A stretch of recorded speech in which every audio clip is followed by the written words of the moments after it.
فاعوذ باللہ من الشیطان الرجیم بسم اللہ الرحمن الرحیم۔ تو آج سے الحمدللہ ہم لوگ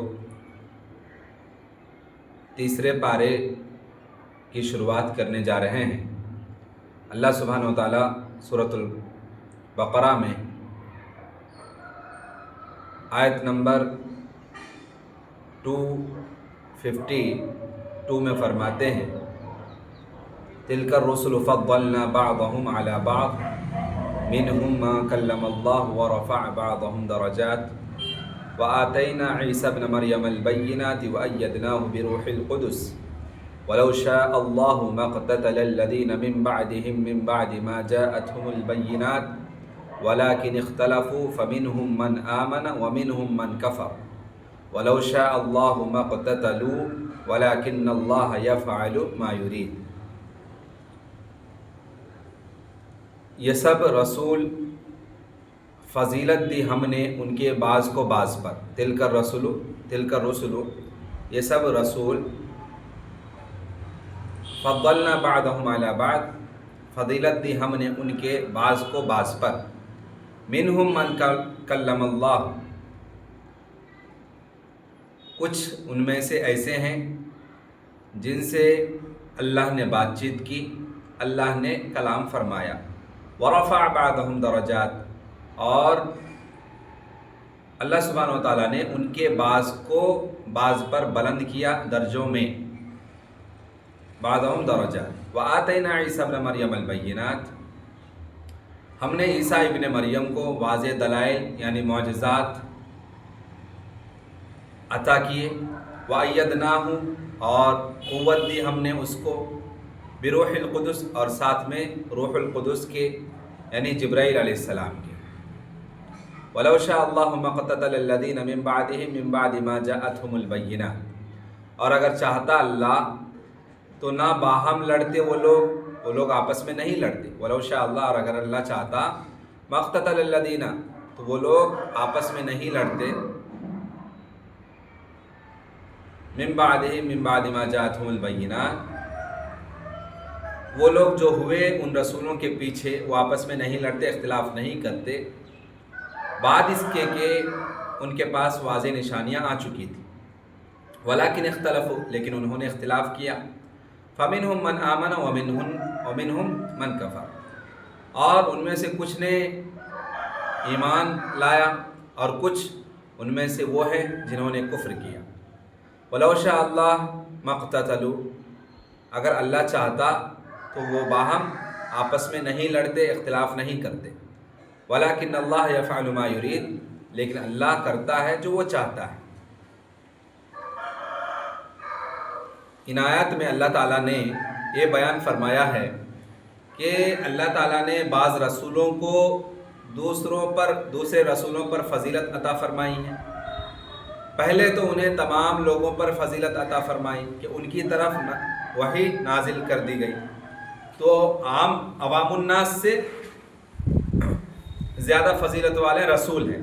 پھر رسولوں میں بھی کیٹیگری ہے، درجے ہیں، اور ہر رسول اپنے کیٹیگری اور اپنے درجے کے اعتبار سے ایک دوسروں پر فضیلت رکھتے ہیں۔ تو اللہ سبحانہ و تعالیٰ نے پہلے تمام انسانیت پر، لوگوں پر رسولوں کو فضیلت عطا فرمائی، اس لیے کہ ان کی طرف وحی نازل کی جاتی ہے، اور پھر لوگوں کے لیے مبعوث فرمایا رسولوں کا سلیکشن ہوا، انتخاب کیا،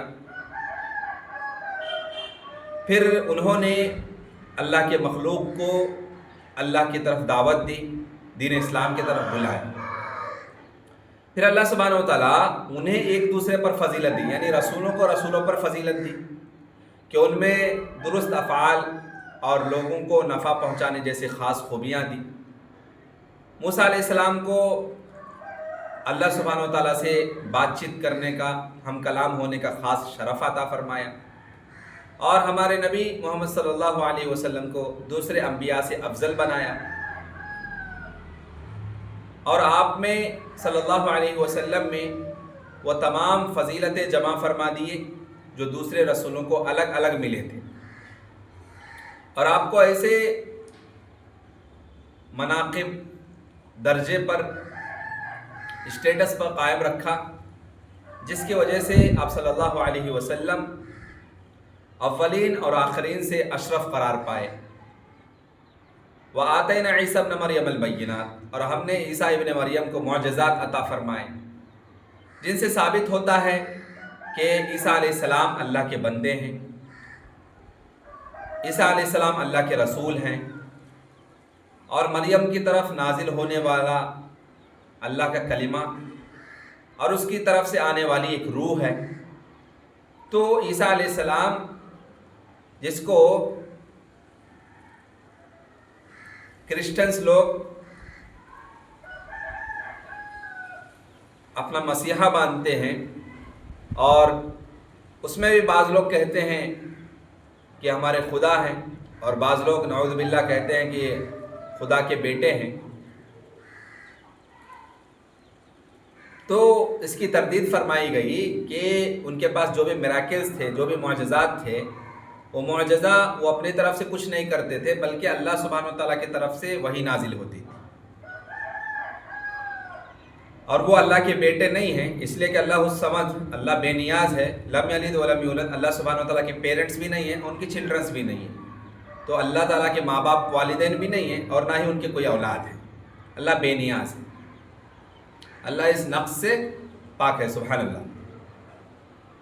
وَأَيَّدْنَاهُ بِرُوحِ الْقُدُسِ، اور جبرائیل علیہ السلام سے ہم نے ان کی سپورٹ کی، تو وَأَيَّدْنَاهُ، ہم نے سپورٹ کی کن کی؟ مریم کے اور ان کو بیٹوں کی، تو وہاں سپورٹر روح القدس، روح القدس سے مراد جبرائیل علیہ السلام ہے، اور اس سے مراد ایمان اور یقین ہے، جس کے ذریعے سے ان کو فریضہ انجام دینے کی طاقت حاصل ہوتی ہے، جو بھی رسپانسبلٹیز عیسیٰ علیہ السلام پر عائد کی گئی تھی وہ ادا کرنے کے لیے طاقت جو ضرورت حاصل ہوتی تھی، ایمان کی طاقت اور باقی جتنے بھی ضرورتیں ہوتی ہیں، وہ ساری چیزوں کو پورا کرنے کے لیے سپورٹر کے طور پر جبرائیل علیہ السلام ہمیشہ ہوا کرتے تھے۔ ایک قول کے مطابق روح القدس سے مراد جبرائیل علیہ السلام ہیں، جو ہر وقت آپ عیسیٰ علیہ السلام کے ساتھ رہتے تھے۔ وَلَوْ شَاءَ اللَّهُ مَا اقْتَتَلَ الَّذِينَ مِن بَعْدِهِم مِّن بَعْدِ مَا جَاءَتْهُمُ الْبَيِّنَاتُ، اور اگر اللہ چاہتا تو ان کے بعد والے اپنے پاس دلیلیں آ جانے کے بعد ہرگز آپس میں لڑائی بھڑائی نہ کرتے، یعنی رسولوں کی زندگی میں ان کے سامنے رسولوں کے ذریعے رسولوں کے اوپر جو وحی نازل ہوتی تھی اس کی روشنی میں رسول ان کو ہدایت کی طرف بلاتے تھے۔ اب رسول کے وفات پا جانے کے بعد آپس میں یہ لوگ جھگڑتے تھے، اختلاف کرتے تھے مسئلے مسائل،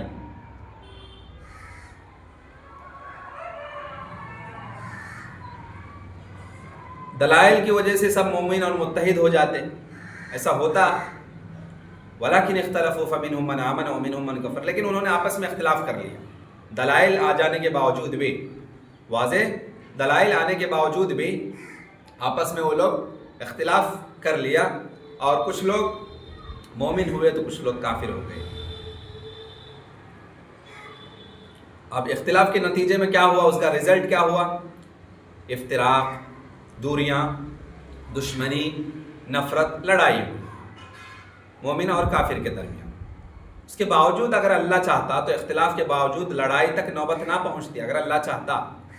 سے معلوم ہوا کہ اللہ کی مرضی اسباب پر غالب ہے، یعنی ہم کتنے بھی وسائل اسباب اختیار کر لیں، لیکن اللہ جو چاہتا ہے، اللہ کی مشیت جو ہوتی ہے وہی ہوتا ہے۔ اب اسباب کا فائدہ تبھی ہوتا ہے جب اللہ کی مشیت اس میں شامل ہو۔ ہمارے پاس وسائل ہیں، اسباب ہیں، لیکن اللہ کی رضامندی نہیں ہے تو پھر ہم آگے نہیں بڑھ سکتے، وہ کامیاب نہیں ہو سکتے اس معاملے میں جو بھی جس کا ارادہ ہم رکھتے ہیں۔ جب تک اللہ کی رضامندی مشیت نہ ہو تو ہر سبب کل عدم ہو جاتا ہے، بے بنیاد ہو جاتا ہے، اس کا کوئی فائدہ نہیں ہوتا۔ کتنے ہی وسائل ہم اکٹھا کر لیں، مہیا کر لیں، لیکن جب تک اللہ کی مشیت نہ ہو کوئی بھی کام ہم مکمل نہیں کر سکتے۔ اس لیے اللہ سبحانہ وتعالیٰ نے فرمایا وَلَكِنَّ اللَّهَ يَفْعَلُ مَا يُرِيدُ، لیکن اللہ جو چاہتا ہے وہ کرتا ہے، اس کا ارادہ غالب ہے، اس کی مرضی پوری ہو کر رہتی۔ اللہ تعالیٰ ازل سے اپنی مشیت اور حکمت کے تقاضوں کے مطابق جو چاہتا ہے کرتا ہے، شروع سے ہی اور ابد تک اور آخر تک کرتا ہی رہے گا اس کے مرضی کے حساب سے، وہ جو چاہتا ہے کرتا ہے۔ اور جو کچھ کرتا ہے اس میں سے بعض کا ذکر قرآن مجید میں موجود ہے، جیسے عرش پر مستوی ہونا، اسی طریقے سے اللہ سبحانہ و تعالیٰ کا دنیا آسمان پر نازل ہونا، اللہ تعالیٰ کی بات چیت گفتگو کرنا، جنہیں افعال اختیاریہ کہا جاتا ہے، یعنی وہ کام جو اللہ کے اختیار میں، اور وہ کام جو قرآن و حدیث میں مذکور ہے کہ اللہ تعالیٰ یہ کام کرتا ہے، اس پر ہم پختہ یقین رکھیں گے، ایمان رکھیں گے۔ جس طرح اللہ کی پہچان حاصل کرنا فرض ہے، رب کی معرفت، رب کو پہچاننا ہر بندے پر فرض ہے، فرض عین ہے، اسی طرح رسولوں کے بارے میں علم حاصل کرنا، رسول کی معرفت بھی ضروری ہے، فرض ہے۔ جس طریقے سے اللہ سبحانہ و تعالیٰ کے اسماء و صفات ہم جانتے ہیں، سمجھتے ہیں، اس پر یقین اور ایمان رکھتے ہیں، پختہ یقین رکھتے ہیں، تو رسول کے جو لازمی صفات ہیں اس کو بھی جاننا ہے، اور رسول کے کیا کیا صفات ہو سکتے ہیں، قرآن مجید اور احادیث نبویہ کی روشنی میں ہمیں ساری چیزیں پتہ چل جاتی ہیں۔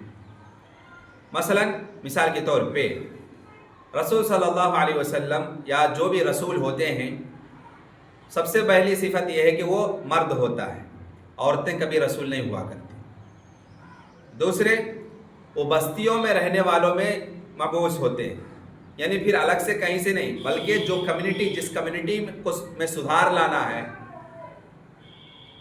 جہاں پہ ایک ریفارمنگ کرنا ہے، اصلاح معاشرہ کا کام کرنا ہے، لوگ گمراہ ہو چکے ہیں، تو پھر اسی کمیونٹی سے ایک بندے کو سلیکٹ کرتا ہے اللہ سبحانہ وتعالیٰ، مبعوث فرماتا ہے۔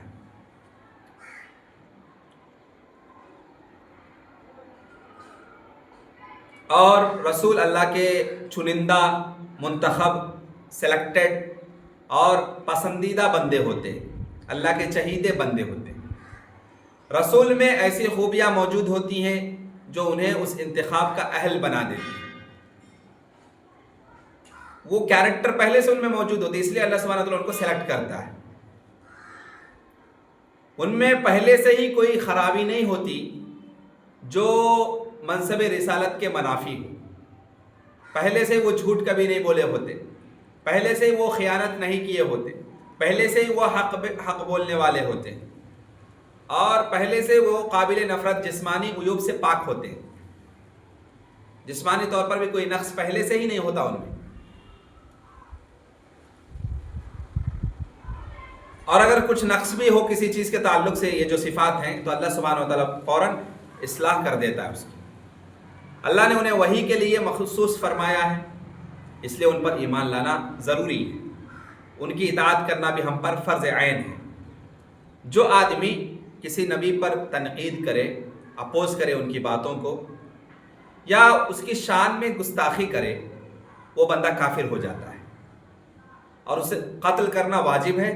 قتل کرنا واجب ہے، یعنی اسلامک کنٹری ہوگا، اسلامی شریعت نافذ ہوگی، اس حالت میں ہم جو قتل کر سکتے ہیں۔ اب جیسے انڈیا ہے، انڈیا میں گستاخ رسول کو ہم اسلامی شریعت کے حساب سے قتل نہیں کر سکتے، کیونکہ انڈیا کیا ہے، جمہوری ملک ہے، ایک ریپبلک کنٹری ہے، یہاں پہ اسلامی شریعت نافذ نہیں کر سکتے۔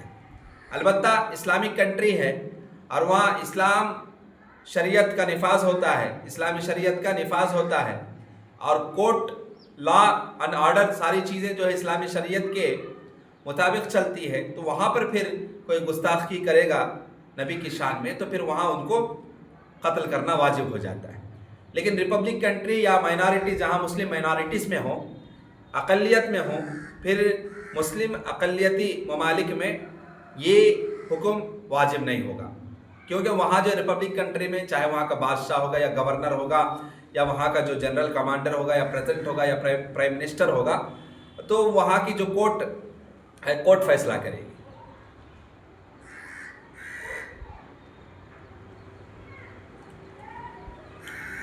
اس کے بعد اللہ سبحانہ وتعالیٰ فرماتے ہیں، یا ایھا الذین آمنوا انفقوا مما رزقناکم من قبل ان یأتی یوم لا بیع فیہ ولا خلۃ ولا شفاعۃ والکافرون هم الظالمون.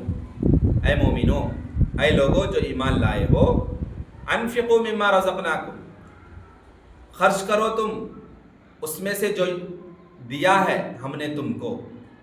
انفقو، خرچ کرو، مما رزقناکم، جو ہم نے تم کو دیا ہے اس میں سے خرچ کرو. من قبلی، پہلے، اس سے پہلے کہ ان یاتی یوم لا بیع فیہ ولا خلۃ ولا شفاعۃ، اس سے پہلے کہ آئے وہ دن کہ جہاں جو ہے کوئی لا بیع، خرید و فروخت نہیں کی جا سکتی.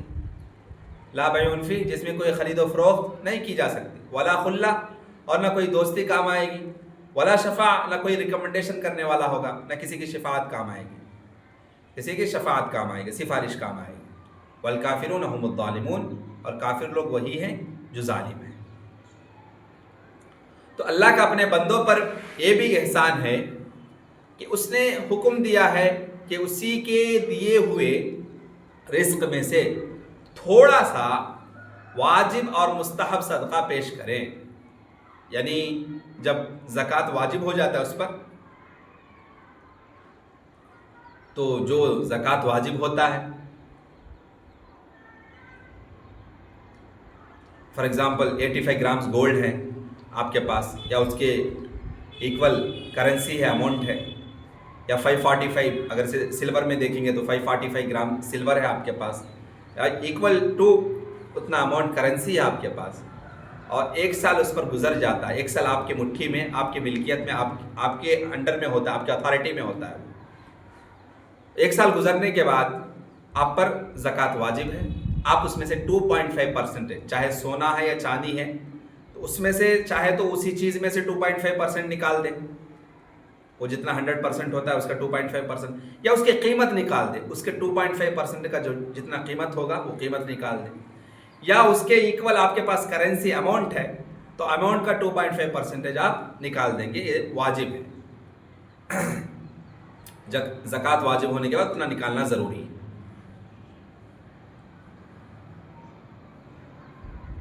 اس سے کریں گے تو کیا ہوگا؟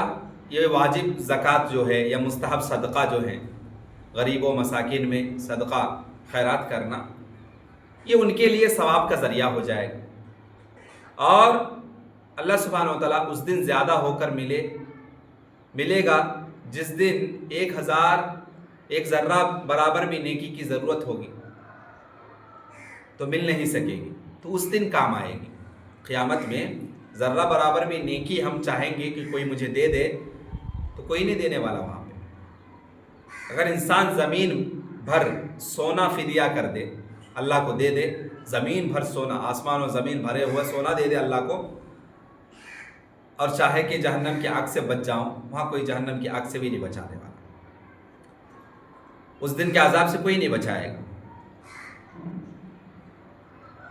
وہاں اللہ سبحانہ و تعالیٰ کو، یعنی دنیا میں جس طریقے سے کوئی کام کرتا ہے، کوئی کانڈ کرتا ہے، کوئی غلط کام کرتا ہے، یا کوئی کرائم کرتا ہے، تو کرمنلز لوگ جو پیسے والے ہوتے ہیں کیا کرتے ہیں؟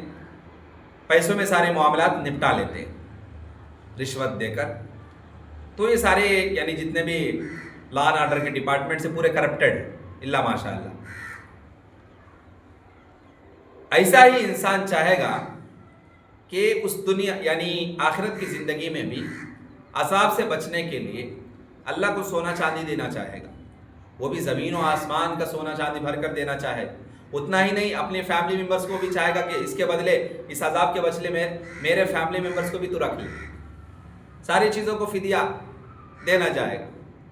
اللہ کو بھی کرپٹڈ کرنا چاہے گا، لیکن وہاں رشوت کو یہ قبول نہیں ہوگی. اور ولا خلہ،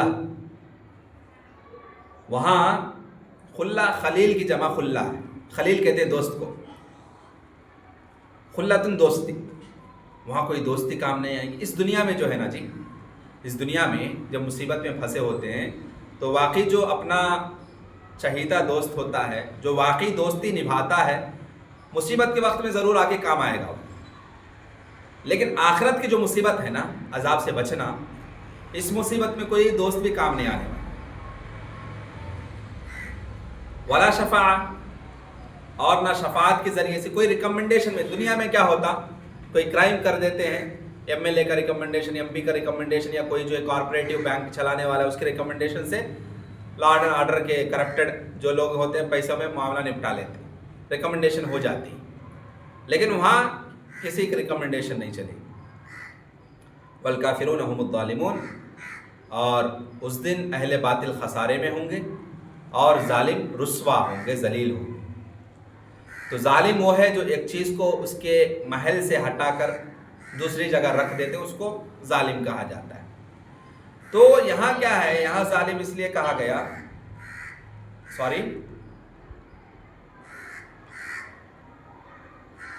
تو یہاں پر ظالم اس لیے کہا گیا ہے کہ حقوق اللہ اور حقوق العباد کو جو نبھاتا نہیں ہے، جو اس پر حقوق اللہ واجب ہیں اس میں غفلت برتتا ہے، اور جو حقوق العباد اس پر واجب ہے اس میں غفلت برتتا ہے، چھوڑ دیتا ہے، ترک کر دیتا ہے، تو ظالم کہلاتا ہے. جیسے حقوق اللہ میں سب سے اول ترین جو فریضہ ہے توحید ہے، تو جو بندہ توحید کو چھوڑ کر کفر کی طرف جائے گا وہ ظالم ہو جائے گا. اور حلال کے بجائے حرام کو اختیار کرنا، تو زندگی حلال کی زندگی گزارنی، اب کوئی بندہ حرام کی زندگی گزارتا ہے تو وہ بھی ظالم کہلائے گا. سب سے بڑا ظلم اللہ کے ساتھ کفر کرنا ہے. یعنی عبادت جو صرف اللہ کا حق ہے وہ اللہ کو ہی دیں گے. آپ جتنی بھی عبادت کرتے ہیں اس میں اللہ کے ساتھ کسی دوسرے کو شریک نہیں ٹھہرائیں گے. اسی کو توحید کہا جاتا ہے. کافر اسے کیا کہتے ہیں، اللہ کے حق کو اللہ سے چھین کر مخلوق کو دے دیتے ہیں، غیر اللہ کی پوجا پاٹ کرتے ہیں. اس لیے اللہ سبحانہ وتعالیٰ نے فرمایا والکافرون هم الظالمون، اور کافر ہی ظالم ہیں.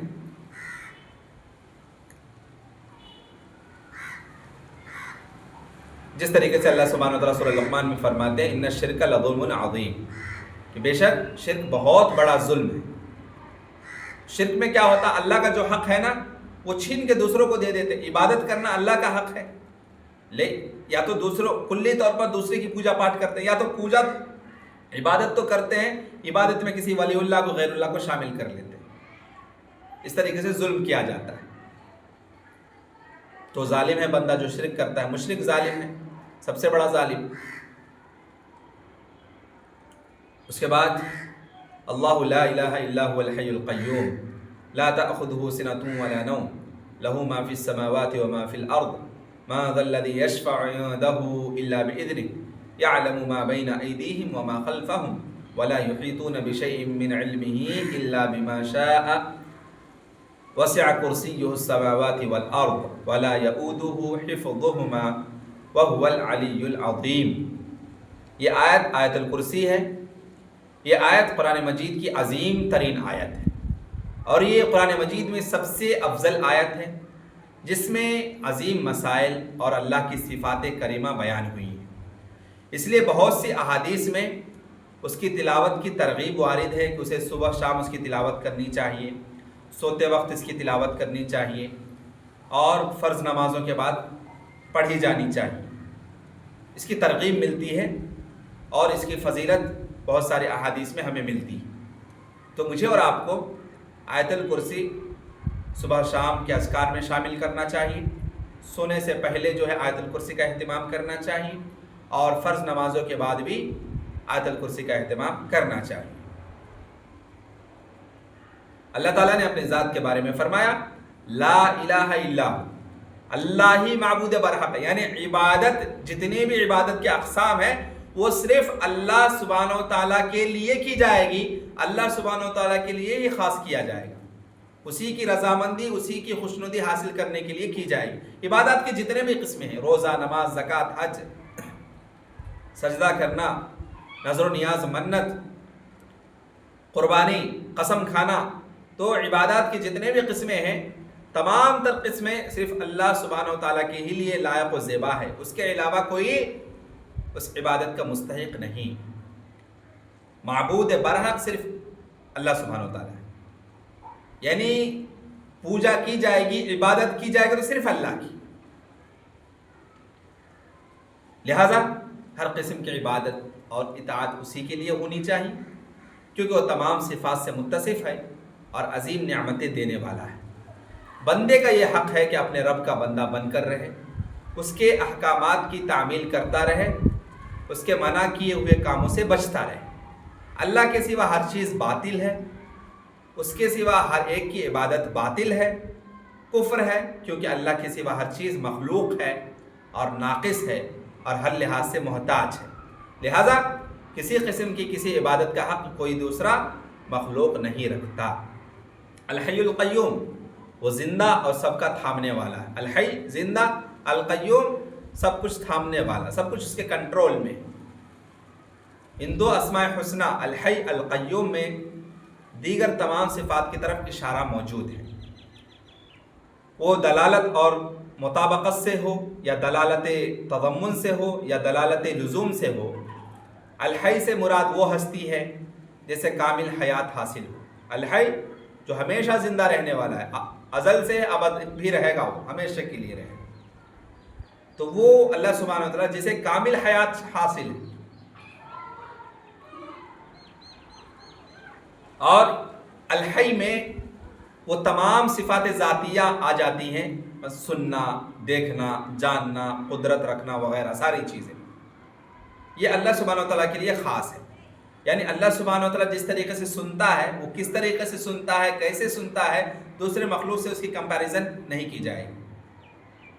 لیس کمثلہ شیء وہو السمیع البصیر، اللہ سبحانہ و تعالیٰ سے کسی چیز کو ہم کمپیئر کرنا حرام ہے، کمپیریزن نہیں کر سکتے۔ اللہ جیسے سنتا ہے ویسا کوئی سن ہی نہیں سکتا، اس طریقے سے کوئی سن نہیں سکتا۔ اللہ جس طریقے سے دیکھتا ہے اس طریقے سے کوئی دیکھ ہی نہیں سکتا۔ تو اللہ کا جو کام ہے، جو افعال خاص ہے، جو کام اللہ کے لیے خاص ہے، وہ اللہ ہی کر سکتا ہے، دوسرا کوئی نہیں کر سکتا۔ القیوم سے مراد وہ ذات ہے جو خود قائم ہو، دوسروں کا قیام اس سے نہیں ہو، دوسروں کا قیام اس سے ہوتا ہے، دوسروں کو پیدا کرتا ہے۔ اس میں اللہ تعالیٰ کے وہ تمام افعال شامل ہو جاتے ہیں جن سے اللہ تعالیٰ متصف ہے، یعنی وہ جو چاہے کر سکتا ہے۔ وہ استوا ہے، وہ عرش پر مستوی ہے، ہاں وہ نازل بھی ہوتا ہے، وہ بات چیت بھی کرتا ہے، اس کا قول بھی ہے، اس کا پیدا کرنا، رزق دینا، موت دینا، زندہ کرنا، یہ بہت سارے اقسام کی تدبیر، یعنی جتنے بھی یونیورسل سسٹم، پوری یونیورسل سسٹم کی پلاننگ، اس کی سسٹم کی ایڈمنسٹریٹو تنظیم، ساری چیزیں اللہ کے ہاتھ میں ہیں۔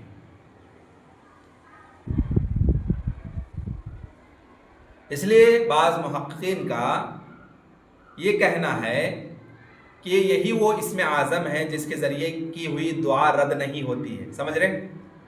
القیوم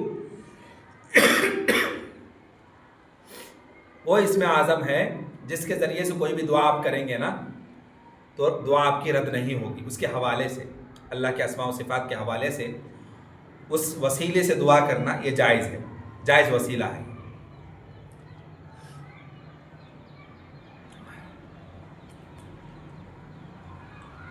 اس کی حیات اور قیومیت کے تمام ہونے کا یہ مظہر بھی ہے کہ لا تأخذہ سنۃ ولا نوم، اسے اونگ آتی ہے، اونگ بھی نہیں آتی اور نہ ہی نیند آتی ہے۔ کیوں؟ اونگ آنا، نیند آنا ایک نقص ہے، کمزوری ہے، اور خالق میں ایک کمزوری نہیں ہو سکتی۔ کیوں؟ اللہ الصمد، اللہ بے نیاز ہے، اللہ کے اس میں کوئی نعوذ باللہ وہ جو ہے ہر نقص سے پاک ہے، کوئی نقص موجود نہیں، کوئی عیب موجود نہیں۔ سبحان اللہ، اللہ سبحانہ و تعالیٰ، سبحان کا مطلب ہوتا ہے ہر نقص، ہر عیب سے پاک، تو اللہ سبحانہ و تعالیٰ کی ذات ہر عیب سے، ہر نقص سے، ہر ضرورت مندی سے پاک ہے۔ اللہ کو کسی چیز کی ضرورت نہیں۔ اگر نیند آ گئی، اونگ آ گئے تو سمجھ لو ضرورت ہے، وہ نقص ہے، وہ عیب ہے، اس لیے اللہ سبحانہ و تعالیٰ اونگ سے بھی پاک ہے، وہ نقص بھی اس میں نہیں پائی جاتی۔ لا تأخذہ سنۃ ولا نوم، اسے اونگ بھی نہیں آتی ہے، نیند بھی نہیں آتی۔ لہو ما فی السماوات و ما فی الارض، اس کی ملکیت میں آسمان اور زمین کی تمام چیزیں، آسمان، زمین اور اس کے ارد گرد اس میں موجود اس کے اطراف جو بھی چیزیں ہیں، سارا یونیورس اس کی اتھارٹی میں، اس کی اور اسی کی سپیریارٹی، سپر پاور اسی کے ہاتھ میں، وہی سپر پاور ہے۔ وہ مالک ہے، باقی سب مملوک ہیں۔ وہ خالق ہے، رازق ہے، مدبر ہے، کھلانے والا، پلانے والا، جلانے والا، رزق دینے والا، ہمارے زندگی کی پلاننگ کرنے والا وہی ہے. باقی سب مخلوق ہیں، مرزوق ہیں، مدبر ہیں. وہ خالق ہے، رازق ہے، مدبر ہے. کسی کے ہاتھ میں آسمان و زمین کے معاملات میں سے نہ اپنے لیے ذرہ بھر اختیار ہے، نہ دوسروں کے لیے ذرہ بھر اختیار ہے. اسی لیے فرمایا من ذا الذی یشفع عندہ الا باذنہ، کون ہے جو اس کی اجازت کے بغیر اس کے سامنے شفاعت کر سکے، سفارش کر سکے. کل قیامت میں اس کی اجازت کے بغیر بھی کوئی سفارش نہیں کریں گے. نبی کریم صلی اللہ علیہ وسلم بھی مقام محمود میں جا کے جو سجدہ کریں گے اور اپنے سجدہ کرتے ہوئے جب رو رہے ہوں گے، سجدہ ریز ہوں گے، تو اللہ سبحانہ وتعالی فرمائے گا کہ اے محمد کیا ہے تمہاری خواہش؟ تو سفارش کرنے کا جو آرڈر دے گا وہ اللہ ہی دے گا، چاہے نبی کو ہو یا جس کو اختیار دے گا وہ سفارش کرنے کی، ریکمنڈیشن کرنے کی وہی کر سکتا ہے. اس کے اجازت کے بغیر کوئی سفارش بھی نہیں کر سکتا. تو وہاں جو ہے نبی کریم صلی اللہ علیہ وسلم اپنے امت کے سلسلے میں سفارش کریں گے اللہ کی رضامندی سے، تو جو ہے ان کی سفارش قبول ہو جائے گی. اس لیے امت محمدیہ کی خاصیت یہ ہے کہ امت محمدیہ جو بھی بندہ امت محمدیہ میں سے ذرہ برابر بھی اس کے دل میں توحید پنپ رہی ہوگی، یا زندگی میں کبھی بھی تھوڑا سا لمحہ بھی اس کے دل میں توحید کا اثبات آ گیا ہوگا، توحید ثابت ہو گیا ہوگا، تو پھر اللہ سبحانہ و تعالیٰ کی مہربانی سے، رحم و کرم سے جہنم میں اس کے گناہوں کی سزا کاٹنے کے بعد کبھی نہ کبھی ضرور وہ توحید کے بدولت جنت میں داخل کیا جائے اللہ کے فضل و کرم سے. تو نبی کریم صلی اللہ علیہ وسلم کی جو شفاعت ہے اس کے حقدار وہی لوگ ہیں جو کتاب و سنت کے مطابق توحید پرستی کی زندگی گزارتے ہیں، موحدانہ زندگی گزارتے ہیں.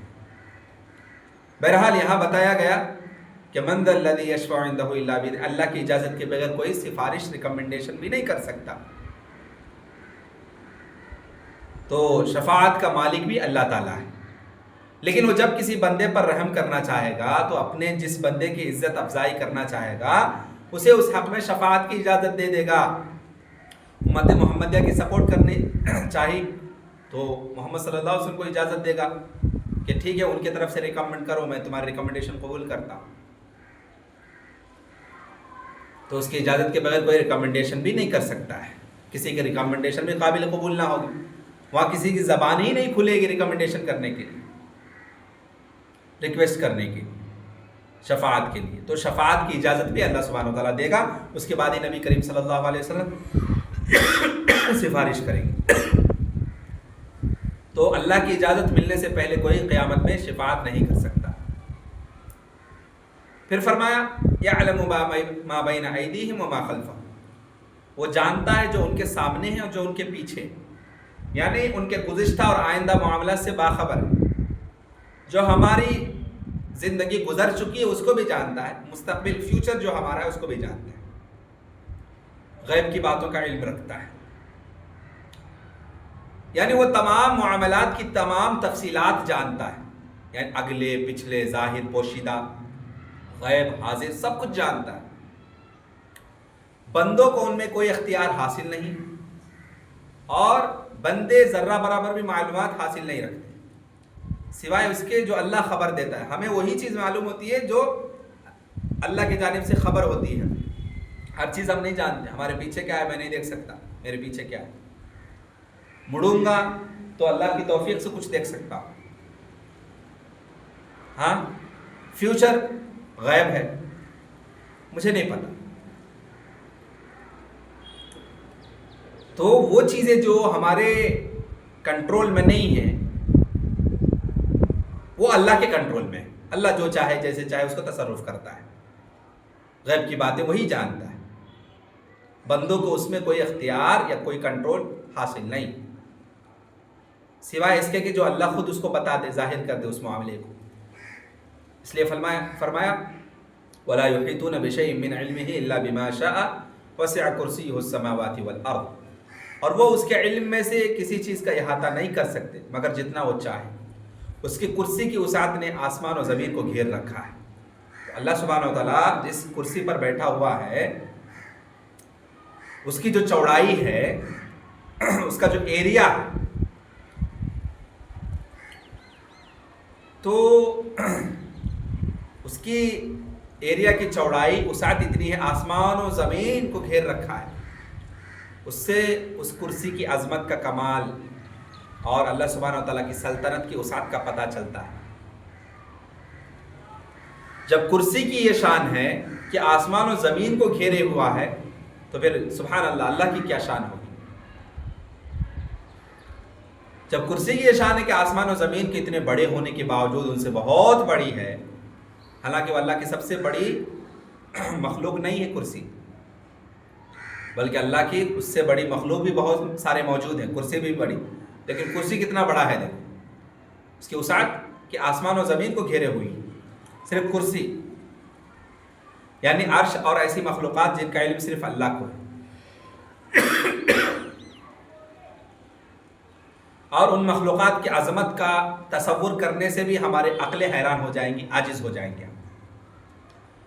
خالق کی عظمت کا اندازہ کیسے لگایا جا سکتا ہے جس سے انہیں ساری چیزوں، سارے مخلوقات کو وجود بخشا۔ اللہ تعالیٰ سبحانہ و تعالیٰ کی ان مخلوقات میں بے شمار حکمتیں اور اسرار و رموز چھپے ہوئے، جس نے زمین و آسمان کو اپنی جگہ چھوڑنے سے روک رکھا اور اس سے تھکتا نہیں، اس لیے فرمایا وَلَا يَئُودُهُ حِفْظُهُمَا، اور نہ وہ ان دونوں کی حفاظت سے تھکتا۔ آسمان و زمین کی کنٹرولنگ اسی کے ہاتھ میں، یعنی اس کے لیے ان کی حفاظت دشوار نہیں ہے، اس کی حفاظت کرنا مشکل کام نہیں ہے اللہ کے لیے۔ وہ اور وہ اپنی ذات کے لحاظ سے علی ہے، علی یعنی بہت بلند ہے، اور وہ عرش پر، عرش عظیم پر مستوی ہے۔ الرحمن علی العرش استوى، سورۃ طٰہٰ آیت نمبر 5۔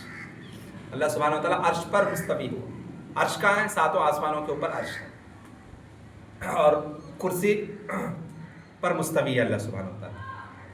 تو اللہ دیکھو جی، یہاں جو ہے ایک عقیدہ سمجھنے کی ضرورت ہے،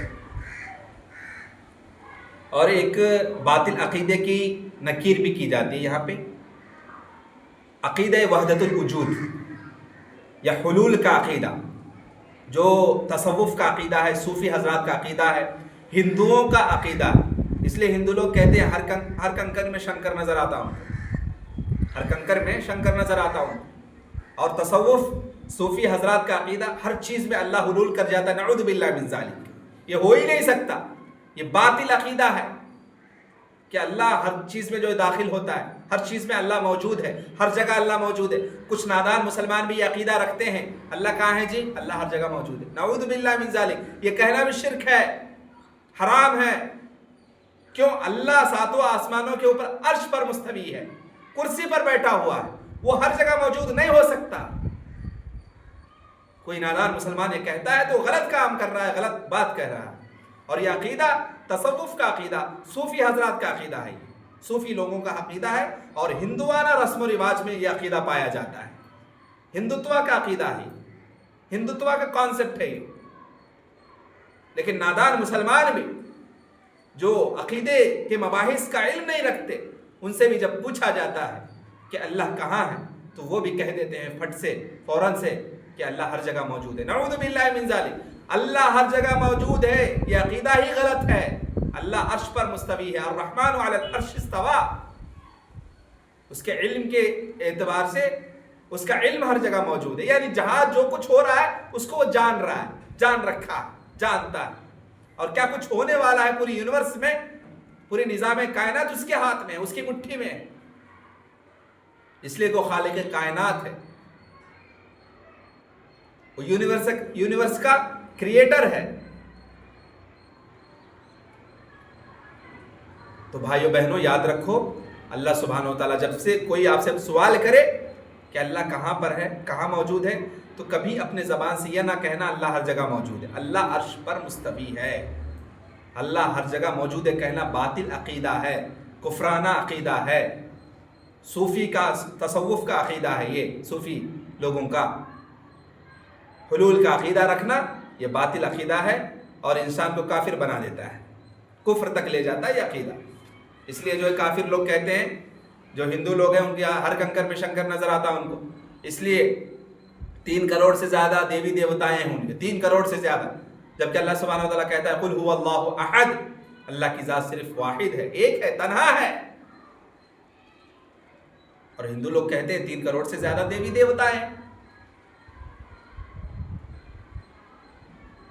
تو یہ عقیدہ رکھنا کہ اللہ سبحانہ و تعالیٰ ہر جگہ موجود ہے باطل عقیدہ ہے۔ مجھے اور آپ کو اپنے عقیدے کی چیک کرنا چاہیے، چیکنگ کرنا چاہیے، ٹیسٹنگ کرنا چاہیے کہ واقعی ہمارا عقیدہ کہیں یہ جو حلول کا عقیدہ ہے کہ اللہ یعنی نعوذ باللہ من ذالک ہر چیز میں اللہ سبحانہ و تعالیٰ کی ذات موجود ہے۔ صوفی حضرات، صوفی یہ تصوف کا جو عقیدہ اتنی بگاڑ ہے جس میں نعوذ باللہ من ذالک، وہ لوگ جو یعنی انسان کی ایکسکریشن فضلہ جو نکلتا نا، گندی کی پیخانہ، اس میں بھی نعوذ باللہ کہتے ہیں کہ موجود ہے، نعوذ باللہ من ذالک۔ اتنا باطل، اتنا جو ہے بیوقوفانہ عقیدہ ہے تصوف کا، صوفی کا، کہ ہر جگہ موجود ہے، ہر چیز میں موجود ہے، اور یہی عقیدہ ہندوؤں کا ہے۔ یاد رکھو اللہ سبحانہ و تعالیٰ ہر جگہ موجود نہیں، اللہ سبحانہ و تعالیٰ صرف عرش پر مستوی ہے۔ اور سورہ طٰہٰ آیت نمبر 5 میں اللہ سبحانہ و تعالیٰ ڈائریکٹ فیصلہ کر دیا الرحمن علی العرش استویٰ۔ اس لیے امام مالک رحمہ اللہ فرماتے ہیں الاستواء معلوم والکیف مجہول والسؤال عنہ بدعہ، اللہ سبحانہ و تعالیٰ عرش پر مستوی ہے، پتہ ہے، معلوم ہے، اس کی جانکاری الحمدللہ قرآن و حدیث کی روشنی میں ہمیں پتہ ہے الرحمن علی العرش استویٰ۔ والکیف مجہول، لیکن وہ کیسا ہے، اس کے سٹرکچر کیا ہے، اس کی روپ کیا ہے، ہاں کس روپ میں ہے، موجود ہے، اس کی کیفیت نہیں بیان کی گئی۔ قرآن و حدیث میں جتنا بیان کیا گیا اس پر پختہ یقین عقیدہ رکھیں گے، اس سے زیادہ ایکسٹرا ایڈوانس کوشچننگ نہیں کریں گے، تشبیہ نہیں، تعلیل نہیں، تعویل نہیں، تعطیل نہیں۔ والسؤال عنہ بدعہ، اور اللہ کیسے ہے، کہاں ہے، کیوں ہے، کیا کرتا ہے، ایکسٹرا کوشچننگ کرنا یہ بدعت ہے، دین میں نئی چیز ہے۔ وَكُلُّ بِدْعَةٍ ضَلَالَةٍ وَكُلُّ ضَلَالَةٍ فِي النَّارِ۔ اور حدیث میں جیسا کہ بتایا گیا کہ دین میں ہر نئی چیز بدعت ہے، ہر بدعت گمراہی ہے، اور ہر گمراہی آپ کو جہنم کی طرف ڈھکیل رہی ہے۔ اس لیے ہمیشہ اپنے عقیدے کو درست کرنے کی کوشش کرتے رہیں۔ عقیدہ بہت امپورٹنٹ ہے، ویری امپورٹنٹ ایشو ہے یہ۔ بہت سارے یعنی ہم بھی جب فیلڈ ورک میں ہوتے ہیں، فیلڈ ورک میں جب جاتے ہیں دعوت کا کام کرنے کے لیے ویکنڈز میں، تو جب سوال کرتے ہیں قریوں میں، دیہات وغیرہ میں، ان سے لوگوں سے جو بڑے لوگ ہوتے ہیں، دیہات کے بڑے لوگ، کہ اللہ کہاں ہے، تو فوراً کہہ دیتے ہیں کہ اللہ ہر جگہ موجود ہے۔ ہاں، پریشانی میں وہی آ کے مدد کرتا ہے، سمجھ رہے؟ کبھی کبھی کیا ہوتا ہے جی، ہماری زبان سے بھی غلط نعرہ نکل جاتا ہے، غلط بات نکل جاتی ہے زبان سے، شرکیہ کلمہ۔ کیسے؟ کبھی یعنی 10-15 ہاسپٹل کا چکر کاٹ لیے، کوئی معمولی سا ڈاکٹر کے ہاتھ میں اللہ شفا دے دیتا ہے تو ہم ٹھیک ہو جاتے ہیں۔ تو جو نادان مسلمان ہوتے ہیں، نام نہاد مسلمان، جن کے پاس علم نہیں ہوتا عقیدے کا، کیا کہتے ہیں کہ تم ہمارے لیے خدا کی طرح آ گئے، ہاں ہمارے لیے تم ہی خدا ہو، ایسی باتیں کرتے ہیں جو کہ شرکیہ کلمہ ہے، کفریہ کلمہ ہے۔ کیسے کمپیریزن ہم کر دیے ایک ڈاکٹر کو ایک اللہ کو، خالق مخلوق میں کمپیریزن کیسے کر دیے؟ ہاں یہ بات کہنا درست ہے کہ تمہارے ہاتھ میں اللہ نے شفا رکھی ہے، اس لیے مجھے شفا ہوئی، شفا یاب ہوا، ایسا کہنا درست ہے۔ لیکن تم ہی خدا کی طرح ہمارے لیے آئے، ہماری پریشانیاں ٹل ہو گئی، حاجت روا مشکل کشا تم ہی ہو، کسی بابا کسی پیر ولی کو مان لینا شرک ہے یہ۔ اور یہ عقیدہ رکھنا کہ اللہ تعالیٰ ہر جگہ موجود ہے باطل عقیدہ ہے۔ مجھے اور آپ کو اپنے عقیدے کی فکر کرنی چاہیے، کیونکہ چھوٹی چھوٹی باتیں ہمیں جہنم تک لے جائیں اور ہم اس کو معمولی سمجھتے ہیں۔ عقیدہ ویری امپورٹنٹ، ایشو ہے، یہ سبجیکٹ ہے، اس کو باریک بینی کے ساتھ سمجھنے کی بہت حکمت کی ضرورت ہے، اس میں فراست کی ضرورت ہے، بہت عقل کو خرچ کرنے کی ضرورت ہے، بہت محنت کرنے کی ضرورت ہے اس سبجیکٹ پہ۔ ہندوستان میں سب سے کم کسی سبجیکٹ پہ محنت ہوتا ہے تو یہی سبجیکٹ ہے۔ آپ دیکھ لو ممبر و محراب پہ توحید کی باتیں کتنی ہوتی ہیں، اخلاقیات پر بہت بحث کی جاتی ہے، حقوق العباد پر بہت بحث کی جاتی ہے، روزہ نماز زکوٰۃ حج پر بہت بحث کی جاتی ہے، لیکن عقیدے توحید پر کوئی آج تک کلی طور پر آج تک عقیدے کے مباحث جو ہے ممبر و محراب سے سمجھایا نہیں لوگوں کو۔ اس لیے نگر نگر گلی گلی شرک کے اڈے نظر آتے ہیں۔ تو کہیں نہ کہیں اس میں علماء حضرات کی بھی کوتاہی ہوئی ہے، لیکن الحمدللہ دور حاضر میں الحمدللہ پریزنٹ جنریشن جو ہے، جو علماء حضرات ہے، کوشش کر رہے ہیں حتی الامکان عقیدہ توحید کو سمجھانے کی، ورکشاپ چلا رہے ہیں الحمدللہ، اللہ جزائے خیر دے ان کو، جہاں بھی کام ہو رہا ہے دین کا بہت خوشگوار بات ہے ہمارے لیے، اور کوششیں جاری ہیں ہماری طرف سے بھی حتی الامکان جو ہے دروس و خطبات کے ذریعے توحید کا جو پیغام ہے لوگوں تک عام کیا جائے، اور ایسے جو باطل عقیدے ہیں، حلول کا عقیدہ، وحدت الوجود کا عقیدہ، اللہ ہر جگہ موجود ہے، ایسے یعنی جو چیزیں ہیں اس کی تردید کرتے رہے ہم۔ اس کے بعد اللہ سبحانہ و تعالیٰ جو فرمایا کہ وہ علی ہے یعنی بلند ہے، بلند یعنی عرش عظیم پر مستوی، اس لیے بھی بلند ہے کہ تمام مخلوقات اس کے انڈر میں ہیں، کنٹرولنگ اس کی، اس لیے بھی بلند شان والا ہے کہ اس کی صفات کامل ہے، العظیم بہت بڑا ہے وہ، گریٹسٹ، جس کی عظمت کے سامنے بڑے سے بڑے جبار، متکبر، زبردست بادشاہوں کی بھی کوئی حیثیت نہیں، شہنشاہوں کا شہنشاہ ہے وہ، بادشاہوں کا بادشاہ ہے وہ۔ اس آیت میں توحید الوہیت میں بھی ہے، اس آیت میں توحید کی تینیں قسمیں آ گئی، توحید ربوبیت، توحید الوہیت، توحید اسماء و صفات، یہ توحید کے جو تین اقسام ہیں نا، تینوں اقسام آ گئے۔ توحید ربوبیت کیا ہے؟ رب اللہ سبحانہ و تعالیٰ ہے، ایک ہی، تو ربوبیت صرف اللہ سبحانہ و تعالیٰ ہی رب ہے، اس کے علاوہ کوئی یونیورس کا سسٹینر نہیں ہے۔ رب کا مطلب کیا ہوتا؟ بندے کو جو چیز کی ضرورت ہے، جس وقت ضرورت ہے، جتنی ضرورت ہے اتنی دیتا ہے، اس کو رب کہتے ہیں۔ سمجھ رہے بات کو؟ پروردگار۔ تو رب کا جو مطلب ہے اس میں بہت سارے معنی ہیں اس کے، خالق، مالک، مدبر، اہم معنی ہے رب کے، رب کے بہت سارے معنی ہیں۔ رب یعنی صرف سنگل میننگ نہیں، اس کا بہت سارے میننگ نکلتے ہیں، اس میں مشہور جو ہے خالق، مالک، مدبر، یہ رب کے میننگز ہیں۔ خالق پیدا کرنے والا، مالک ہر چیز ہمارا سنبھالنے والا، ہمیں دینے والا، مدبر پلاننگ کرنے والا، پوری یونیورسل سسٹم کی پلاننگ اسی کے ہاتھ میں، از اے سسٹینر۔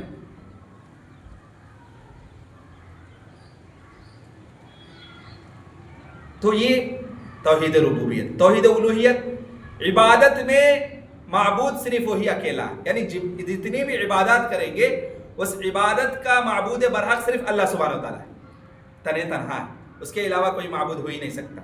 توحید الوہیت یہ بھی موجود ہے اس میں۔ توحید اسماء و صفات، یعنی اللہ سبحانہ و تعالیٰ کے جو خاص نام ہیں، خاص صفات ہیں، وہ صرف اسی کے لیے مختص ہے، اس کے علاوہ دوسروں کو اس سے کمپیریزن نہیں کر سکتے۔ لیس کمثلہ شیء وہو السمیع البصیر۔ تو تینوں چیزیں آیت الکرسی میں آ چکی ہیں، توحید کی تینوں اقسام، توحید الوہیت، توحید ربوبیت، توحید اسماء و صفات۔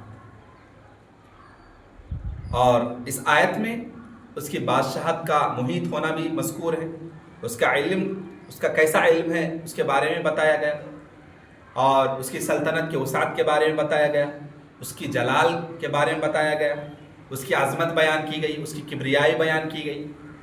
لہٰذا یہ آیت اکیلے ہی اللہ تعالیٰ کے اسماء و صفات اور تمام اسماء حسنہ کے معنی کی جامع آیت ہے۔ اس کے بعد اللہ سبحانہ وتعالیٰ فرماتے ہیں لا اکراہ فی الدین قد تبین الرشد من الغی فمن یکفر بالطاغوت ویؤمن باللہ فقد استمسک بالعروۃ الوثقی لا انفصام لها واللہ سمیع علیم۔ لا اکراہ فی الدین، دین میں کوئی زبردستی نہیں، دین کے معاملے میں کوئی زبردستی نہیں ہے۔ قد تبین الرشد من الغی، اور گمراہی سے ہدایت جو ہے واضح ہو چکی ہے۔ گمراہی کیا ہے اور ہدایت کیا ہے، ہدایت کا راستہ کیا ہے، صراط مستقیم کیا ہے، ضلالت و گمراہی کیا ہے، یہ بات واضح ہو چکی ہے۔ فمن یکفر بالطاغوت ویؤمن باللہ فقد استمسک بالعروۃ الوثقی، جو آدمی کفر کرے طاغوت سے اور ایمان لائے، یعنی جو آدمی کفر کرتا ہے بالطاغوت، طاغوت کا مطلب ہر وہ راستہ جو شرک کی طرف لے جاتا ہے، ہر وہ راستہ، ہر وہ وسیلہ، ہر وہ وسائل، ہر وہ چیز جو شرک اور کفر کے راستے پر لے جائے، اس کو طاغوت کہتے ہیں۔ وَيُؤْمِن بِاللَّهِ، اور ایمان لائے ساتھ اللہ کے ساتھ جو ایمان لائے، فَقَدِ اسْتَمْسَكَ بِالْعُرْوَةِ الْوُثْقَىٰ، تو تحقیق تھام لیا اس نے کڑا مضبوط، یعنی مضبوط کڑا اس نے تھام لیا جس نے ایمان لایا۔ لن انفصام لها، وہ کیسا ہے، وہ ٹوٹنے والا نہیں ہے، اس کے لیے ٹوٹتا نہیں ہے وہ کبھی۔ اللہ سمیع علیم، اور اللہ خوب سننے والا اور خوب جاننے والا ہے۔ اللہ ولی الذین آمنوا یخرجهم من الظلمات الى النور والذین کفروا اولیاءهم الطاغوت یخرجونهم من النور الى الظلمات اولئک اصحاب النار هم فیہا خالدون۔ اللہ دوست ہے ان لوگوں کا جو ایمان لے آئے، اللہ ولی دوست ہے، الذین آمنوا جو ایمان لے آئے ان لوگوں کا دوست ہے، یخرجهم من الظلمات الى النور، اور اللہ سبحانہ وتعالیٰ گمراہی کی تاریکی سے نکالتا ہے، کس کی طرف لے جاتا ہے، نور ہدایت کی طرف لے جاتا ہے، اس کی طرف رہنمائی کرتا ہے، روشنی کی طرف لے جاتا ہے۔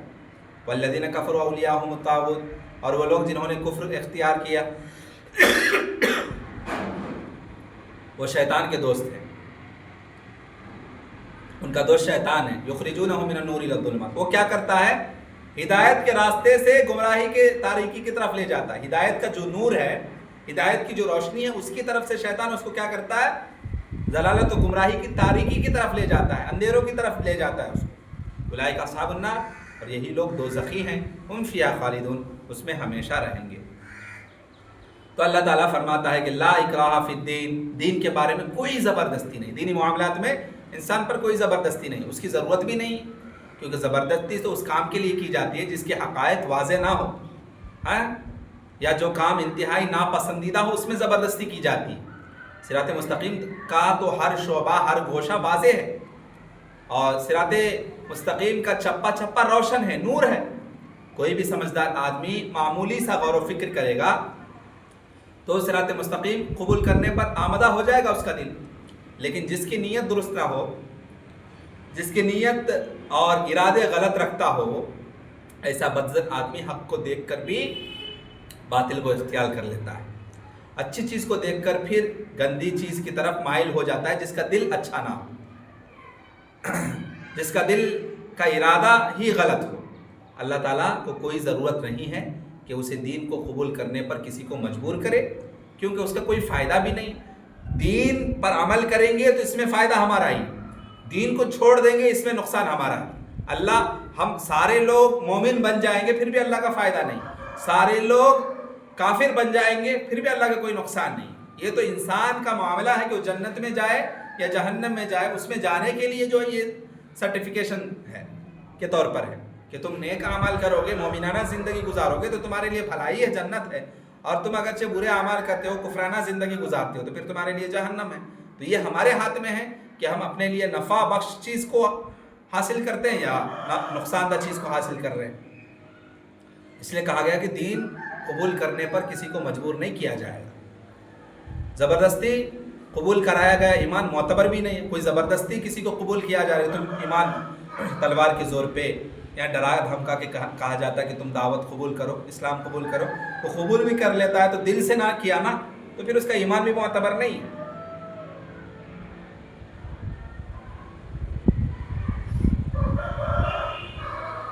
تو یہ آیت تو صرف یہ بات واضح کرتی ہے کہ دین بنیادی طور پر ایسی چیز ہے کہ ہر انصاف پسند اسے قبول کرنے پر خود کو مجبور پاتا ہے، جنگ کرنے یا نہ کرنے آیت کا اس سے تعلق نہیں۔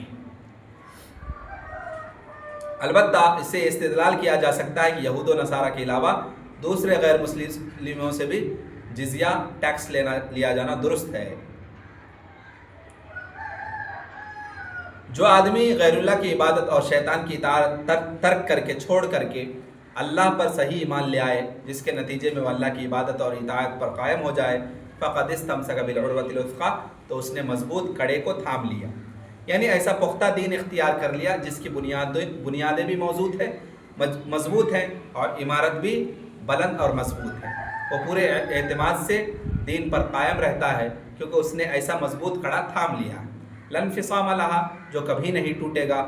اس کے برعکس جو آدمی اللہ کا انکار کر کے، کفر کر کے شیطانوں پر یقین رکھتا ہے، اس نے مضبوط کڑے کو چھوڑ دیا جس کے ذریعے سے نجات حاصل ہو سکتی ہے، اور ایسے باطل کو، کفر کو پکڑ لیا جو اسے جہنم میں لے جائے گا۔ واللہ سمیع علیم، اور اللہ سننے والا اور جاننے والا ہے، وہ ہر ایک کے نیک و بد اعمال، نیکی کو برائی سے واقف ہے، لہذا اس کے مطابق جزا اور سزا بھی دے گا۔ اب اس کڑے کو پکڑنے والے، نہ پکڑنے والے کا یہی انجام ہے۔ اس کے بعد اللہ نے وہ سبب بیان فرمایا ہے جس کی وجہ سے یہ نتیجہ حاصل ہوا کہ وہ اللہ ولی الذین آمنوا، ایمان لانے والوں کا کارساز اللہ خود ہے۔ یہ آیت ان کی اپنے رب سے دوستی پر مشتمل ہے، اپنے رب سے محبت رکھتے ہیں مومن، بس اس کے ساتھ کسی کو شریک نہیں کرتے ہیں، اس کے پیاروں سے محبت کرتے ہیں، اس کے دشمنوں سے دشمنی رکھتے ہیں۔ تو ہمیں محبت بھی اللہ کی خاطر کرنا ہے، کسی سے دشمنی بھی کرنی ہے تو اللہ کی خاطر کرنا ہے، اور اللہ نے بھی ان پر لطف و کرم اور احسان فرماتے ہوئے انہیں کفر سے، معاصی سے، برائی سے، جہالت کے اندھیروں سے نکال کر ایمان، نیکی اور علم کی روشنی میں پہنچا دیتا ہے۔ اس کے نتیجے میں وہ قبر، حشر اور قیامت کے اندھیروں سے محفوظ رہ کر دائمی نعمت، راحت، سرور والی جنت میں پہنچا دے گا۔ والذین کفروا اولیاءہم الطاغوت، اور کافروں کے اولیاء، دوست شیطان ہیں، اور انہوں نے شیطان سے اور اس کی پارٹی سے، چیلوں سے، شیطان کے چیلوں سے دوستی کی ہے، اپنے مالک اور آقا کی دوستی چھوڑ دی، اللہ کی دوستی چھوڑ دی۔ اس کی سزا کے طور پر اللہ نے ان پر شیطانوں کو مسلط کر دیا جو انہیں گناہوں کی طرف ہانکتے ہیں، ہمیشہ گناہوں میں ملوث رکھتے ہیں اور برائی پر آمادہ کرتے ہیں۔ اس طرح انہیں ایمان، علم اور نیکی کے نور سے ہٹا کر کفر، برائی، معاصی اور جہالت کے اندھیروں میں لے جاتے ہیں۔ اس کے نتیجے میں وہ نیکیوں سے محروم ہو جاتے ہیں، نعمت اور خوشحال زندگی سے محروم ہو جاتے ہیں۔ یہ حسرت جہاں جہنم میں بھی شیطان کی جماعت اور اس کے دوست میں شمار ہوں گے۔ اس لیے اللہ نے فرمایا اولئک اصحاب النار هم فیہا خالدون، یہ لوگ جہنمی ہیں اور وہ ہمیشہ جہنم میں رہنے والے ہیں۔ دعا ہے رب العالمین سے کہ اللہ سبحانہ وتعالیٰ مجھے اور آپ کو جو باتیں ہم نے سنی ہیں اس پر عمل پیرا ہونے کی توفیق عطا فرمائے، اس کی تبلیغ کرنے کی توفیق عطا فرمائے، مجھے اور آپ کو مرتے دم تک قرآن و حدیث کی روشنی میں موحدانہ متشرعانہ زندگی گزارنے کی توفیق عطا فرمائے۔ وآخر دعوانا ان الحمد للہ رب العالمین۔ کوئی سوال ہے؟